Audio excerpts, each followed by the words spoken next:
আমার নবী, আমাদের নবী, আল্লাহর হাবিব নবী রাহমাতুল লিল আলামিন নবী বলছেন, কোন মুমিন বান্দা পথ হাঁটা চলার পথে যদি একটা কাঁটা ফুটে পায়ের মধ্যে, ওই কাঁটার ব্যথা যদি সে ধৈর্য ধারণ করতে পারে আল্লাহকে সন্তুষ্টি করার জন্য, আমি নবী রাহমাতুল লিল আলামিন বলে দিলাম, ওই ব্যথা সহ্য করার কারণে, আল্লাহর উপর সন্তুষ্টি থাকার কারণে আল্লাহ তার আমলনামা থেকে গুনাহ মাফ করে দেয়।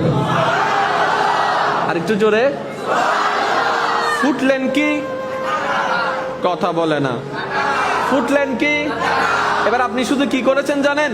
ও ও মারে, কষ্ট হচ্ছে কিন্তু একটু ধৈর্য ধরলেন, কারণ আপনি চিল্লাইলেও ব্যথা থাকবে। খুব খেয়াল করবেন, চিল্লাইলেও ব্যথা থাকবে। আপনি ফেল করছেন আর কি পরীক্ষা, আপনি ফেল করেছেন আর কি পরীক্ষা, এখন কান্নাকাটি করলে তো আর সেটা এ প্লাস আসবে না।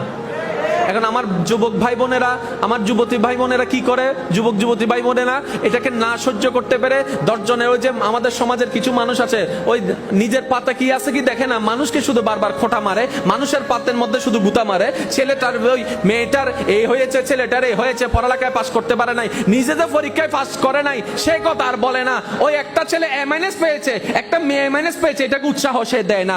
তারা তো জানে না জীবনের তকদিরের সফলতা গোল্ডেনে প্লাসের মধ্যে থাকে না, আল্লাহর রহমতের মধ্যে থাকে। আপনার জানাশোনার অনেক ছেলে মেয়েকে আপনি দেখবেন ভালো পড়ালেখা করতো না, কিন্তু জীবনে শাইন করছে না, আছে নাকি না আপনারা বলেন?